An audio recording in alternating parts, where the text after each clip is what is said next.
Normal మిషన్తో ఇలా ఈజీగా పర్ఫెక్ట్గా ఎంబ్రాయిడరీ డ్రా చేసుకోవచ్చండి. మీ మిషన్లో కనుక ఒక్క జిగ్జాగ్ స్టిచ్ ఉంటే ఆ ఒక్క జిగ్జాగ్ స్టిచ్తో మనం ఎన్నో డిజైన్స్ క్రియేట్ చేయొచ్చు. మీకు నచ్చిన శారీస్ మీద కానీ, బ్లౌజెస్ మీద కానీ, డ్రెస్సెస్ మీద కానీ, వాట్ ఎవర్ అండి, మనకు నచ్చిన డిజైన్స్లో మనం ఈ విధంగా డిజైన్ చేసుకోవచ్చు. లో ఇన్వెస్ట్మెంట్లో ఎక్కడికి వెళ్లకుండా ఇంట్లోనే మనకు నచ్చిన వాటి మీద డిజైన్ చేసుకోవచ్చు. ఇప్పుడు దీన్ని ఏ విధంగా డ్రా చేయాలో చూద్దాం. ఫస్ట్ ఏ ఫ్యాబ్రిక్ మీద డ్రా చేయాలి అనుకుంటున్నారో ఫ్యాబ్రిక్ తీసుకుని ఈ విధంగా బ్యాక్ సైడ్ ఏ షేప్ పెట్టాలి అనుకుంటున్నారో ఆ షేప్లోని ఒక పేపర్ కట్ చేసుకుని చక్కగా ఈ విధంగా మార్క్ చేసుకోవాలి. ఇప్పుడు దీని మీదే మనం ఎంత వెడల్పులో డిజైన్ వేయాలి అనుకుంటున్నామో అంత వెడల్పులో ఫ్యూజింగ్ చేసి పెట్టుకోవాలి. ఇప్పుడు కరెక్ట్గా అవుట్లైన్ దగ్గర నుంచి ఒక 2 ఇంచెస్లో ఇంకో అవుట్లైన్ డ్రా చేసుకోవాలి. 2 ఇంచ్ వెడల్పులోని ఇక్కడ నేను చూపిస్తున్న విధంగా మొత్తం బ్యాక్ సైడ్ షేప్ అంతా కూడా 2 ఇంచ్ గ్యాప్ తీసుకుని ఇంకో అవుట్లైన్ కూడా డ్రా చేసుకోవాలి. ఫ్యూజింగ్ అయితే తప్పనిసరిగా చేయాలండి. ఫ్యూజింగ్ చేయకపోతే మనకి ఎంబ్రాయిడరీ రాదు. ఇప్పుడు ఈ మధ్య గ్యాప్లో 2 ఇంచ్ వెడల్పులో మనం ఇంకో అవుట్లైన్ డ్రా చేసాం కదా, దీని మధ్యలో అటువైపు అవుట్లైన్కి 1/2 ఇంచ్ గ్యాప్లో, ఇటువైపు అవుట్లైన్కి 1/2 ఇంచ్ గ్యాప్లో చక్కగా తీసుకుని, అంటే అవుట్లైన్స్కి ఈ మధ్యలో మనం డ్రా చేసిన ఏదైతే వేవ్ లైన్ ఉందో అది టచ్ అవ్వకుండా 1/2 ఇంచ్ గ్యాప్ తీసుకుని ఈ విధంగా వేవ్ లైన్ని డ్రా చేసుకోవాలి. మొత్తం బ్యాక్ సైడ్ నెక్ ఏదైతే మనం డ్రా చేయాలి అనుకుంటున్నామో అది మొత్తం కూడా ఇదే విధంగా డ్రా చేసుకోవాలి. ఫస్ట్ అయితే చాక్ తోటే డ్రా చేయండి. ఇప్పుడు 1 ఇంచ్ వెడల్పు పొడవుతోని ఒక సర్కిల్ పేపర్ ముక్క తీసుకుని ఇక్కడ ఇటువైపు అవుట్లైన్కి ఒక 1/2 ఇంచ్ గ్యాప్లో, అటువైపు అవుట్లైన్కి తగలకుండా ఒక 1/2 ఇంచ్ గ్యాప్లో తీసుకుని ఈ మధ్యలో ఏవైతే వేవ్ లైన్ డ్రా చేసామో మనకి ఎక్కడైతే డీప్ వస్తుందో ఆ డీప్ దగ్గర అటువైపు ఇటువైపు ఈ సర్కిల్స్ని డ్రా చేసుకుంటూ రావాలి. అండ్ ఈ సర్కిల్స్ మనకి వేవ్ లైన్కి కూడా టచ్ అవ్వకూడదండి. ఇలా చక్కగా మొత్తం కూడా ఇదే లెంత్లోని మనం డ్రా చేసుకోవాలి.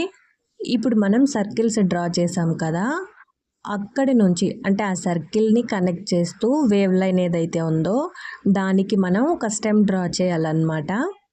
అది కూడా స్ట్రైట్గా డ్రా చేయకుండా ఇలా కర్వ్ టైప్లో డ్రా చేసుకోవాలి. అండ్ ఇటువైపు మనకి ఖాళీ స్పేస్ వస్తుంది అనుకుంటే మీరు అక్కడ ఇలా స్టెమ్స్ డ్రా చేసుకోవచ్చు. కర్వ్ స్టెమ్స్ వీటిని స్ట్రైట్గా డ్రా చేయకూడదండి. ఇలా కర్వ్ టైప్లో అంటే మధ్యలో డీప్ వీ వచ్చేలాగా మనం డ్రా చేసుకోవాలి. మొత్తం కూడా మీకు ఎక్కడెక్కడ ఖాళీ అనిపిస్తుందో అక్కడ మీరు చక్కగా స్టెమ్స్ డ్రా చేసుకోవచ్చు. అండ్ 0 to 1 మధ్యలో పెడుతున్నాను కుట్టు వెడల్పు. జిగ్జాగ్ స్టిచ్ చిన్నది పెడుతున్నాను. టెన్షన్ 0 to 1 మధ్యలో పెట్టుకుంటే సరిపోతుంది. థ్రెడ్ ఎక్కడా కూడా కట్ అవ్వదు. ఇక్కడ నేను పింక్ థ్రెడ్ వేసాను.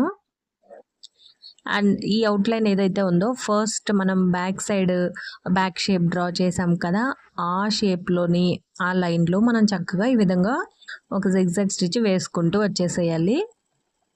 అండ్ మీరు ఫస్ట్ చాక్ తోటి డ్రా చేసిన తర్వాత డైరెక్ట్ పెన్తోనే డ్రా చేయండి. మనకి బాగా కనిపిస్తుంది కుట్టు వేసుకుంటూ వచ్చేటప్పుడు. అండ్ ఈ ఫస్ట్ అవుట్లైన్ అయిపోయిన తర్వాత నెక్స్ట్ ఈ మధ్యలో మనకి వేవ్ లైన్ ఉంది కదా, దాని మీద కూడా కుట్టు వెడల్పు కానీ టైప్ కానీ ఏది చేంజ్ చేయకుండా అదే విధంగా ఒక జిగ్జాగ్ స్టిచ్ వేసుకుంటూ వచ్చేసేయాలి. ఇప్పుడు అవుట్లైన్కి కరెక్ట్గా 1 పాయింట్ దగ్గరగా ఒక లైన్ అండ్ ఈ వేవ్ లైన్ ఏదైతే ఉందో దానికి పక్కనే ఒక 1 పాయింట్ గ్యాప్లో ఇంకొక లైన్ డ్రా చేసుకోవాలి. దీని మీద కూడా ఒక స్టిచ్ వేసుకుంటూ వచ్చేసేయాలి. కుట్టు వెడల్పు కానీ టైప్ కానీ ఏది చేంజ్ చేయొద్దు. ఇక్కడ మీరు థ్రెడ్ కావాలంటే చేంజ్ చేసుకోవచ్చు. నేను అదే థ్రెడ్ వేస్తున్నాను. సేమ్ దీని మీద కూడా చక్కగా ఒక స్టిచ్ వేసుకుంటూ వచ్చేసేయాలి. ఇక్కడ వేవ్ లైన్ ఏదైతే ఉందో దాని పక్కన కూడా సేమ్ 1 పాయింట్ గ్యాప్లో ఈ విధంగా జిగ్జాగ్ స్టిచ్ వేసుకుంటూ వచ్చేసేయాలి. మీకు ఒక లైన్ సరిపోతుంది అనుకుంటే అక్కడితో కూడా స్టాప్ చేయొచ్చండి. ఇక్కడ మధ్యలో నేను బీడ్స్ స్టిచ్ చేద్దాం అనుకుంటున్నాను, అందుకే ఇక్కడ 2 లైన్స్ తీసుకుంటున్నాను. ఇప్పుడు కుట్టు టైప్ వేవ్లో పెట్టేసి ఇక్కడ మనం సర్కిల్స్ డ్రా చేసాం కదా ఫ్లవర్స్ డ్రా చేయడానికి, అక్కడ మనం కరెక్ట్గా ఆ సర్కిల్ ఏదైతే ఉందో దానికి ఆ పెటల్ ఎడ్జ్ అనేది టచ్ అయ్యే విధంగా ఇలా మనం చేత్తో తిప్పుకుంటూ ఆ సర్కిల్ని ఫిల్ చేసుకుంటూ రావాలి, ఒక ఫ్లవర్ డ్రా చేస్తూ. ఇక్కడ నేను థ్రెడ్ చేంజ్ చేశాను, మీకు నచ్చిన థ్రెడ్లో మీరు ఫ్లవర్స్ డ్రా చేసుకోవచ్చండి. ఇక్కడ ఈ వేవ్ స్టిచ్ అనేది మనం వేస్తూ ఉన్నప్పుడు ఆ పెటల్ ఎడ్జ్ ఏదైతే ఉందో అది చక్కగా సర్కిల్కి టచ్ అయ్యే విధంగా వేసుకోవాలి. అప్పుడే మనకి సర్కిల్ అంటే ఆ సర్కిల్ టైప్లో ఫ్లవరు రౌండ్గా వస్తుందన్నమాట కరెక్ట్గా. ఇలా అన్నీ కూడా మనం డ్రా చేసిన అన్ని సర్కిల్స్ ఏవైతే ఉన్నాయో వాటన్నింటిలో కూడా ఇలా మనం ఫ్లవర్స్ని ఫిల్ చేసుకోవాలి.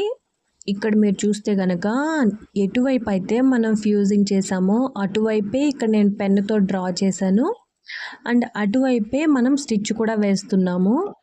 డైరెక్ట్ ఫ్యాబ్రిక్ అంటే మెయిన్ ఫ్యాబ్రిక్ మనకి కింది వైపుకు ఉందన్నమాట. బాబిన్లో ఏ దారం అయితే ఉంటుందో అది మనకు మెయిన్ సైడ్ పడుతుంది. ఇది మనకి ఆపోజిట్ సైడ్ అన్నమాట.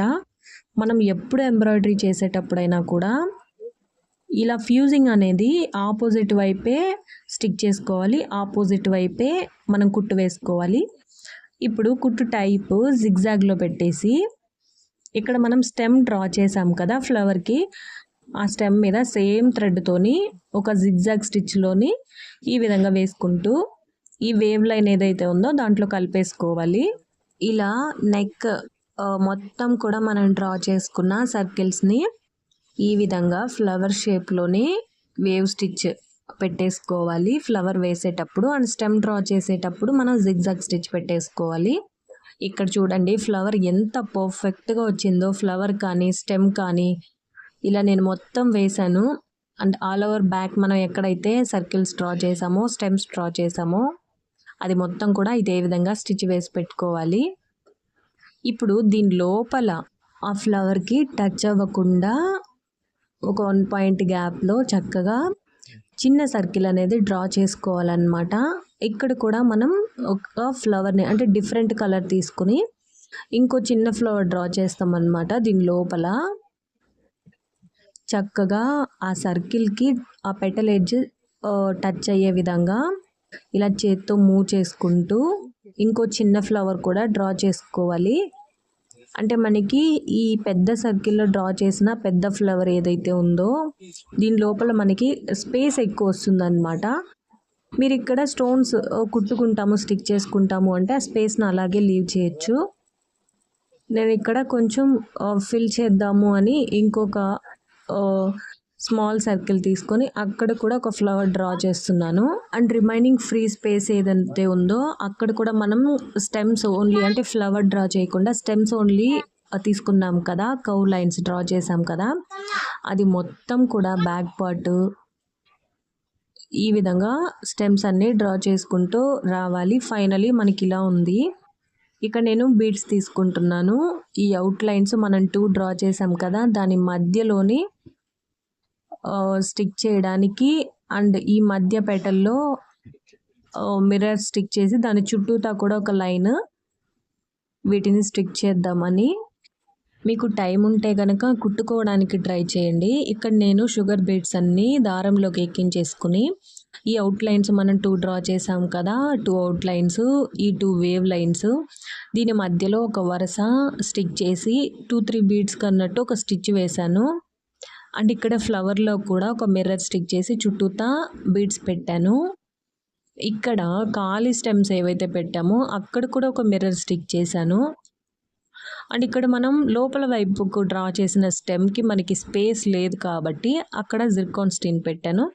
అండ్ మీకు నచ్చిన విధంగా స్టోన్ స్టిక్ చేసుకోవచ్చండి మీ దగ్గర ఏవి ఉంటే అలా. ఇక్కడ చూడండి మనకి ఎంబ్రాయిడరీ ఎంత చక్కగా పడిందో, ఈ ఫ్లవర్ కానీ ఈ అవుట్లైన్స్ కానీ ఎంత పర్ఫెక్ట్గా వచ్చిందో. ఇలా మీకు నచ్చిన స్టైల్లో మీరు డిజైన్ చేసుకోవచ్చండి. బ్లౌజెస్ కానీ శారీస్ కానీ డ్రెస్సెస్ కానీ. మీ మిషన్లో కనుక ఒక జిగ్జాగ్ స్టిచ్ ఉంటే సరిపోతుంది. ఎక్కడికి వెళ్ళకుండా ఇంట్లోనే 0 ఇన్వెస్ట్మెంట్లో మనకు నచ్చినట్టు డిజైన్స్ డ్రా చేసుకోవచ్చు. ఇంకా క్రియేటివ్గా కూడా డ్రా చేయొచ్చండి ఫ్రేమ్ పెట్టి. అది ఎలా డ్రా చేయాలో ముందు వీడియోస్లో చూపిస్తాను. వీడియో నచ్చితే లైక్ చేయండి. ఇటువంటి వీడియోస్ కోసం మన ఛానల్ని సబ్స్క్రైబ్ చేసుకోండి.